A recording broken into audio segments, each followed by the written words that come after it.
কোনোদিন একটা মানুষকে আমি সরি ছাড়া তর্ক করি নাই ভাইজান। তা আমার এই 8 বছরের মাসুম একটা বাচ্চা, কি অপরাধ? আমি এই কলজাটা ছাড়া আমি থাকবো কেমনি? আমার এই বাচ্চাটা আমি ঘরে ঢোকার আগে ফ্রিজের মধ্যে আমার জন্য শরবত বানায় রাখে। আমার বড় মেয়ে না, আমার ছোট মেয়ে, 8 বছরের মেয়ে।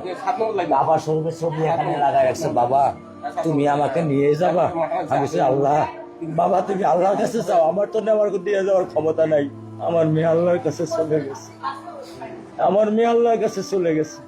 আমার মাসুম এই বাচ্চাটা কি অপরাধ করছে নির্মম ভাবে আমার বাচ্চাটাকে হত্যা করলো? কি আমার ক্ষতি, কি আমার অন্যায়, কি আমার দোষ? আমি একটু জানতে চাই আপনাদের কাছে। আমার যদি কোনো দোষ থাকে, আমার কোনো যদি অন্যায় থাকে, প্রকাশ্যে আপনারা আমার ফাঁসি দিয়ে দেন। আমি এই বাচ্চাটা ছাড়া আমি থাকবো কেমনি? আমি কেমনি আমার এই কলজা টুকরা ছাড়া আমি থাকবো? আমার পক্ষে সম্ভব না। দিনে ও 50 থেকে 100টা কল দেয় আমারে,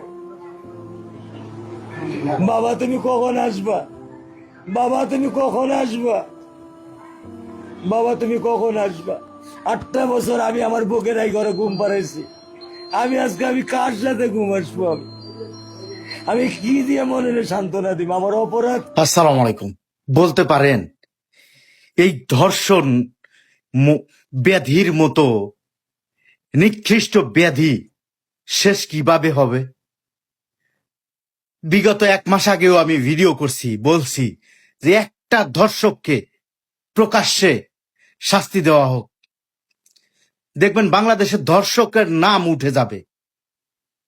বর্তমান সরকার আছে উনি ব্যস্ত কাট নিয়ে, স্বরাষ্ট্র মন্ত্রী উনি ব্যস্ত আছে ওনার সংবিধান নিয়ে।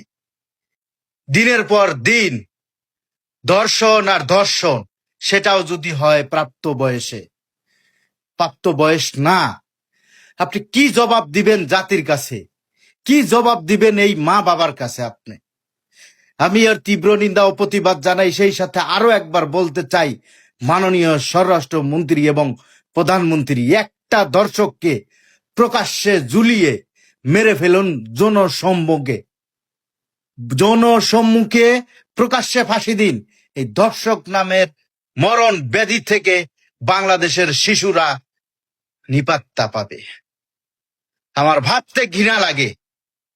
বাংলাদেশ বর্তমান পরিস্থিতি এমন একটা পর্যায়ে হয়ে গেছে, এ যেন সিরিয়ার চাইতেও ভয়ঙ্কর হয়ে দাঁড়িয়েছে। বলার মতো কোনো ভাষা নাই। কোন দেশে, কোন জাতির সাথে আমরা বসবাস করছি? 8 বছরের শিশু যেই দেশে নিরাপদ নাই, সেই দেশে আর কি নিরাপত্তা থাকতে পারে? আমি ধিক্কার জানাই এই জাতিকে।